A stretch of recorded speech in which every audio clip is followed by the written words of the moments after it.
So hi everyone, I'm Dr. Yashaswini, prosthodontist and implantologist. I'm working at Asian Dental in Hyderabad branch. యూజువల్గా పేషెంట్స్కి doubt ఏంటి అని అంటే this small అలైంటీ crowding ఇవన్నీ ఉండడం వల్ల ఏ ట్రీట్మెంట్ అయితే బెస్ట్ ఉంటుంది, ఎక్కడ వెళ్ళి ప్రాపర్గా చూపించుకోవాలి అనేది కన్ఫ్యూజన్ ఉంటుంది. So now we are providing Invisalign treatment.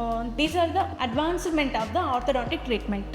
యూజువల్గా మనం వైట్స్ ఆర్ బ్రాకెట్స్ ట్రెడిషనల్ మెథడ్కి వెళ్తాం, బ్రాకెట్స్ మెథడ్కి. So these are the removable trays.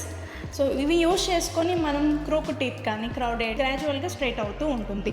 So పేషెంట్స్కి యూజువల్గా ఏ ఏజ్లో వెళ్ళాలి ఆ ఇన్విజాలైన్ ట్రీట్మెంట్కి అనేది జనరల్గా కన్ఫ్యూజన్ ఉంటుంది. ఎర్లీ చైల్డ్హుడా లేదు అని అంటే మిక్స్డ్ డెంటిషన్లో ఉన్నప్పుడు వెళ్ళొచ్చా, పర్మనెంట్ డెంటిషన్లో ఉన్నప్పుడు వెళ్ళాలా అనేది జనరల్గా అందరికి కన్ఫ్యూజన్ ఉంటుంది.